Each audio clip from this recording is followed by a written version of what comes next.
오늘은 창세기 39장 20절에서 23절 또 40장 1절에서 23절까지의 말씀을 가지고 하나님의 말씀을 함께 나누겠습니다.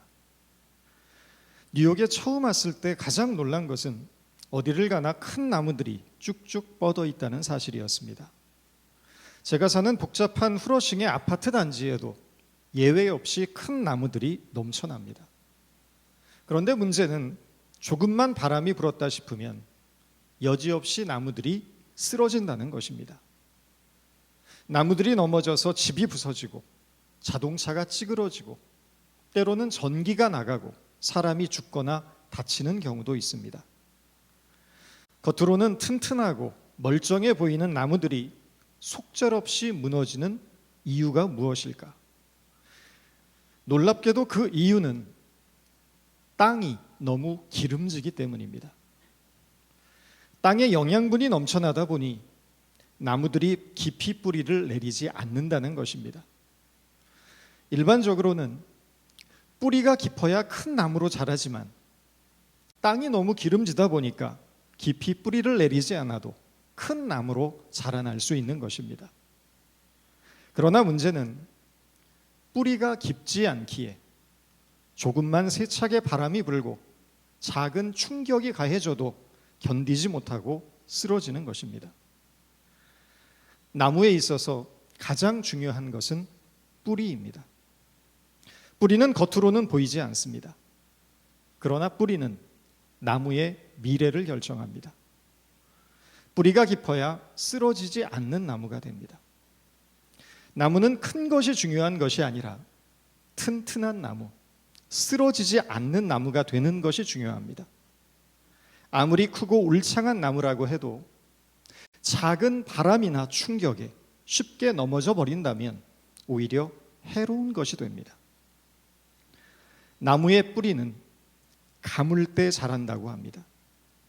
비가 오지 않아서 땅이 메마르고 영양분이 공급되지 않을 때 뿌리는 오히려 땅속 깊은 곳으로 파고 들어간다는 것입니다. 척박하고 메마른 땅에서 살아남기 위해 깊은 곳에 있는 물기를 한 방울이라도 더 빨아들이기 위해서입니다. 나무에게 있어서 가뭄이란 죽을 만큼 고통스러운 때이지만 반대로 가장 중요한 때이기도 하다는 것입니다. 가뭄이 있어야 뿌리 깊은 나무로 자랄 수 있기 때문입니다. 인생을 살다 보면 피하고 싶고 숨고 싶고 포기하고 싶고 도망치고 싶은 순간들이 있습니다. 견딜 수 없는 고통과 아픔이 엄습해오고 모든 것을 다 놓아버리고 싶은 충동에 사로잡힐 때도 있습니다. 인생의 가뭄입니다. 그러나 바로 그때가 가장 중요한 때가 될 수 있음을 우리는 잊어서는 안 될 것입니다. 인생의 가뭄은 내 믿음의 뿌리가 견고해지고 깊어지는 때이기 때문입니다. 내가 붙들고 있던 이 세상의 끈을 놓고 하나님을 붙들게 되고 나를 의지하던 삶에서 하나님만을 의지하는 삶으로 전환되는 때입니다. 겸손을 배우고 인내를 배우고 믿음을 배우게 되는 때입니다. 베드로 사도는 인생의 가장 어려운 때를 맞이한 성도들에게 이렇게 당부합니다.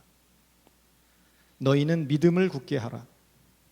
너희 형제들도 동일한 고난을 당하는 줄을 알미니라.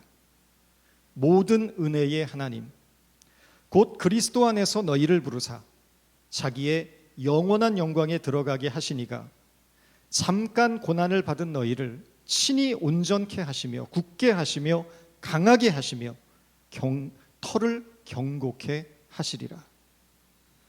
무슨 뜻입니까? 하나님을 믿는 성도에게 있어 인생의 가뭄은 당장에는 고통스럽지만 결국 믿음에 유익한 것이 될 것이라는 말씀입니다. 우리는 그 사실을 요셉의 생애를 통해서 발견합니다. 요셉은 아버지의 사랑을 독차지했다는 이유로 형들의 시기를 받아 애굽의 노예로 팔렸습니다. 운이 좋아 애굽의 고관 대작이었던 시위대장 보디발의 가정 총무가 되었지만 보디발의 아내의 유혹을 뿌리친 결과 억울한 누명을 쓰고 감옥에 갇히는 신세로 전락하게 됩니다. 요셉이 지금 서 있는 곳은 사방이 꽉 막혀 있는 애굽의 감옥입니다. 감옥은 어떤 미래도 가능성도 없는 곳입니다. 감옥은 낙심과 절망 속에서 모든 것을 포기하기에 충분한 환경입니다. 그런데 성경은 그런 요셉을 향해 범사에 형통케 되었다라고 말합니다. 여호와께서 그를 범사에 형통하게 하셨더라. 억울한 누명을 쓰고 감옥에 갇힌 노예를 보고 범사에 형통케 되었다고 말하는 것은 앞뒤가 맞지 않습니다. 적어도 범사에 형통케 되었다라는 표현을 사용하려면 노예인 요셉의 신분이 상승하여 자유인이 되거나 억울한 누명이 풀려 감옥에서 나가게 되어야 합니다. 그것이 우리가 이해하는 형통의 의미입니다. 형통이란 단어를 국어사전에서는 모든 일이 뜻대로 되어지는 것이라고 정의합니다. 그래서 우리는 예수를 믿으니 사업도 잘 되고 건강해지고 자녀들도 잘 풀리고 어려운 문제들도 잘 해결돼야만 그것이 형통이라고 생각하기 쉽습니다. 그러나 성경이 말하는 형통은 하나님과의 관계에서 이해해야 합니다. 본문에서 형통을 뜻하는 히브리어는 짜라흐입니다. 짜라흐라는 히브리어는 돌파하다라는 뜻을 가지고 있습니다. 어려운 시련과 난관을 돌파하는 것이 짜라흐, 즉 형통이라는 것입니다. 성경이 요셉의 삶을 형통한 것으로 보는 이유는 요셉이 자신의 인생에 닥친 시련에 굴복하지 않고 그 시련을 돌파하고 있기 때문입니다. 요셉은 시련 앞에서 낙심하거나 절망하지 않고 인내하며 성실하며 온전한 삶을 추구하고 있었다는 것입니다. 그렇다면 그 비결은 어디에 있었을까요? 어떻게 요셉은 낙심할 만한 상황에서 형통한 삶을 살아갈 수 있었겠습니까? 그 비결은 첫째, 일상적인 경건의 능력입니다. 39장 21절과 23절 말씀입니다. 여호와께서 요셉과 함께 하시고 그에게 인자를 더하사 간수장에게 은혜를 받게 하시며 간수장은 그의 손에 맡긴 것을 무엇이든지 살펴보지 아니하였으니 이는 여호와께서 요셉과 함께 하심이라. 여호와께서 그를 범사에 형통하게 하셨더라. 여호와께서 요셉과 함께 하셨다라고 말합니다. 많은 경우 사람들은 요셉이 어떻게 고난과 시련을 이기고 형통한 삶을 살게 되었는지 이야기할 때 빼놓지 않는 것이 요셉의 꿈입니다. 요셉은 꿈의 사람이었고 절망적인 현실 속에서도 그 꿈을 잃지 않았고 그 꿈을 위해 끊임없이 노력했기 때문에 결국에 꿈을 성취했다는 것입니다. 요셉은 17살 때 꿈을 꿉니다. 첫 번째 꿈에서는 형들이 묶은 곡식단이 요셉이 묶은 곡식단 앞에서 꾸벅절을 하고, 두 번째 꿈에서는 해와 달과 11별이 자신에게 절하는 꿈을 꿉니다. 모든 이들에게 절받는 인생을 살게 된다는 꿈입니다. 결과적으로 이 꿈은 이루어집니다. 요셉이 애굽의 총리 대신이 되었을 때 흉년을 맞은 그의 형제들은 요셉 앞에서 양식을 구걸하며 그 앞에 절을 합니다. 그렇다면 요셉은 자신의 인생 속에서 정말 이 꿈, 모든 이들에게 절받는 꿈을 계속 간직하고 그 꿈을 이루기 위해 노력하며 살았느냐라는 질문을 해볼 필요가 있습니다. 결론은 전혀 아니다라는 것입니다. 성경 어디에도 요셉은 절받는 꿈을 위하여 살았다라고 말하지 않습니다. 창세기 42장 6절과 9절입니다. 요셉이 애굽의 총리로서 곡식을 팔더니 요셉의 형들이 와서 그 앞에서 땅에 엎드려 절하매 요셉이 그들에게 대하여 꾼 꿈을 생각하고 그들에게 이르되 너희는 정탐꾼이라 이 나라의 틈을 보려고 왔느니라. 성경은 요셉이 어린 시절 꾸었던 그 꿈, 절받는 꿈을 떠올리게 됐던 계기가 바로 형제들이 곡식을 구하기 위하여 자기 앞에 엎드려 절했을 때뿐이었다라고 말하고 있습니다. 이 말은 형들이 와서 양식을 구걸하며 절하는 일이 없었다고 한다면 요셉은 어린 시절 자신이 꾸었던 꿈도 까맣게 잊고 살았을 것이라는 뜻입니다. 요셉이 절망적인 환경 속에서 용기를 잃지 않고 인내하며 형통한 삶을 살 수 있었던 비결은 꿈이 아니었습니다. 우리가 꿈을 갖는 일은 중요합니다. 그리고 그 꿈을 위하여 그 꿈을 이루기 위해 노력하는 일도 중요합니다. 그러나 요셉의 삶을 통해 성경이 우리에게 전하는 메시지는 꿈을 가지라는 것이 아닙니다.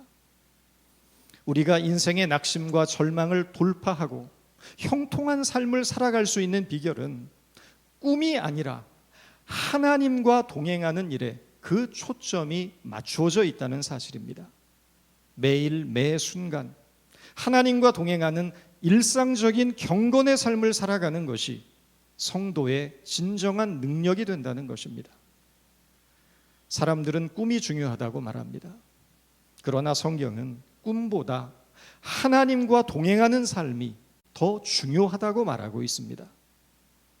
사람들은 꿈을 갖는 것이 절망을 극복하고 이겨낼 수 있는 힘이 된다고 생각하지만 성경은 꿈을 갖는 일보다 매일 매순간 하나님과 동행하며 살아가는 경건의 능력을 추구할 때 절망을 이기고 형통한 삶을 살아가게 된다고 말하는 것입니다.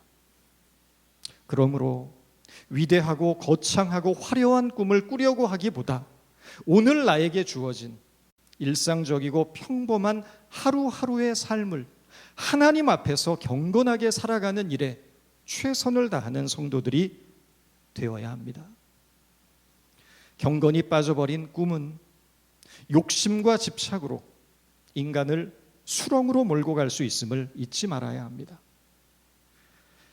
요셉이 형통한 삶을 살 수 있었던 두 번째 비결은 하나님께 자신의 삶을 드리는 전적인 위탁이었습니다. 40장 8절입니다. 그들이 그에게 이르되 우리가 꿈을 꾸었으나 이를 해석할 자가 없도다. 요셉이 그들에게 이르되 해석은 하나님께 있지 아니하나이까. 청하건대 내게 이르소서. 해석은 하나님의 손에 달려 있다고 말하는 요셉의 고백을 주목해야 합니다. 요셉은 자신의 삶에 대해 스스로 해석하려고 하지 않습니다. 나에게 왜 이런 문제가 일어났는지, 내가 왜 이런 시련을 겪어야 하는지 스스로 해석하려고 하지 않고 있다는 것입니다. 자신의 인생 속에서 일어나는 모든 문제는 하나님의 주권에 달려 있다는 것을 믿었기 때문입니다. 그래서 요셉은 해석은 하나님께 달려 있다고 고백하고 있는 것입니다. 조 바이든의 책상에는 오래된 액자가 하나 있다고 합니다. 불의의 교통사고로 아내와 딸을 잃고 시리에 빠진 바이든에게 그의 아버지가 건네준 액자입니다. 그 액자 속에는 두 컷으로 되어 있는 만화가 있는데 그 내용은 이런 것입니다. 한 바이킹이 자신이 탄 배가 폭풍우 속에서 벼락을 맞아 침몰하게 되자 하늘을 쳐다보며 신을 향해 외칩니다. Why me?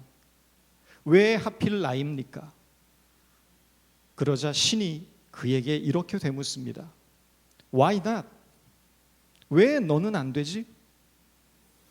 우리도 인생을 살면서 하나님을 향해 Why me? 라고 외칠 때가 있습니다. 나의 인생에서 왜 이런 일들이 일어나야 하는지 도무지 이해가 되지 않아서 하나님을 원망하고 고통과 슬픔 속에 좌절할 때가 있습니다. 그러나 여러분, 해석은 하나님의 손에 있다는 것을 믿으시기 바랍니다. 오늘의 이 혼란한 삶의 상황 속에서 스스로 해석하려고 하지 말고 모든 해석을 하나님께 맡기고 우리는 하나님을 향한 신뢰의 끈을 강하게 조여야 합니다. 믿음이란 모든 해석을 하나님께 맡기는 일입니다. 우리의 삶에는 도무지 우리의 짧은 지식과 경험으로는 해석할 수 없는 일들이 숱하게 일어납니다. 오늘은 모든 것이 잘 돼서 웃고 있지만 오늘은 자신감에 넘치고 스스로 이룬 것에 대한 성공과 성취에 만족하고 자랑스러워하지만 과연 내일도 그럴 수 있으리라는 보장은 아무에게도 없습니다. 우리의 모든 인생과 이 모든 사건과 상황을 장악하고 주도하시는 분은 오직 하나님이십니다. 삶은 결코 인간의 뜻대로 사라지는 것이 아닙니다. 우리가 믿어야 할 것은 신앙의 세계에는 우연이 없다는 사실입니다. 모든 만사가 하나님의 섭리 가운데 있음을 인정하는 것이 믿음입니다. 우리가 견지해야 할 가장 중요한 신앙의 태도는 하나님의 선하심과 우리를 향한 변치 않는 사랑을 믿는 것입니다. 우리가 현실의 환경을 보고 낙심하는 이유는 삶의 주권자 되신 하나님에 대한 불신에서 비롯됩니다. 낙심이란 말 그대로 마음을 잃는 것입니다. 주권자 되시는 하나님에 대해 우리의 마음을 잃지 않기를 바랍니다. 이것이 요셉의 중요한 반응이었습니다. 셋째로, 요셉이 형통한 자가 될 수 있었던 것은 이웃에 대한 변함없는 성실함이었습니다. 40장 6절 7절입니다. 아침에 요셉이 들어가 보니 그들에게 근심의 빛이 있는지라.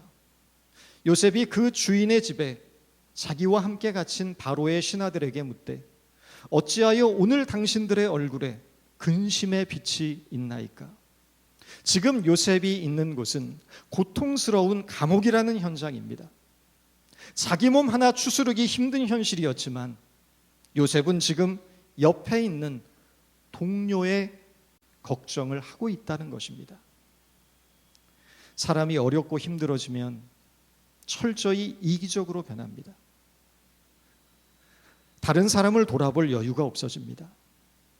오히려 어떻게 하면 남을 이용해서 내가 편해질까를 궁리하는 것이 인간입니다. 그런데 요셉은 그 고통스러운 현장 속에서도 자기보다 어려운 이웃을 돌아보고 있다는 사실입니다. 바로 이것이 고통을 이길 수 있는 중요한 통찰입니다.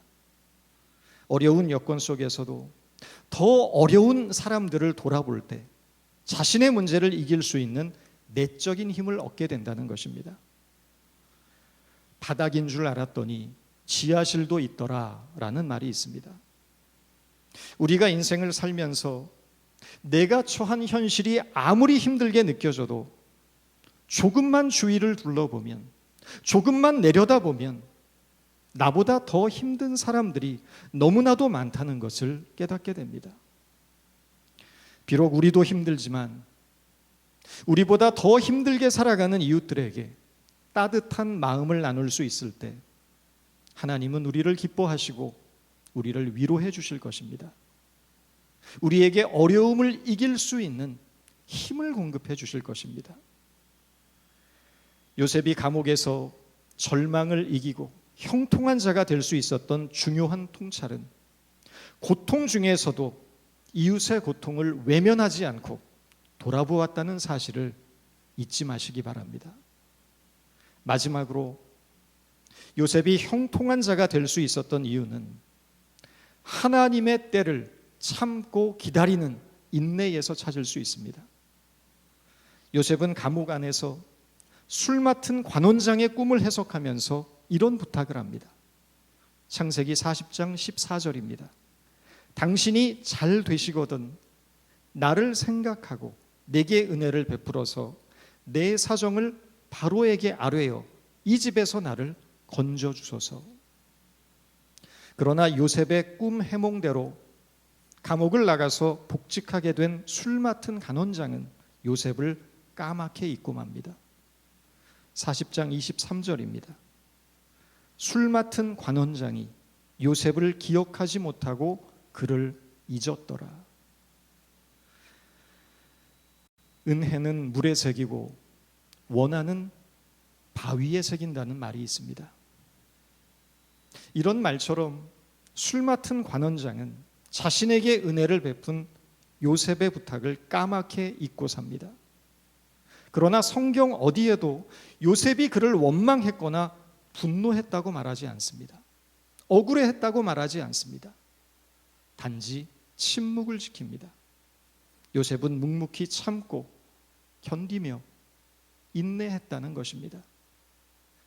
살면서 깨닫는 중요한 진리는 무엇이든 조급하면 일을 그르치기 쉽다는 것입니다. 서두른다고 되는 것도 아니고 순리대로 가면서 하나님의 때를 기다릴 줄 아는 것이 지혜요 믿음이라는 것입니다.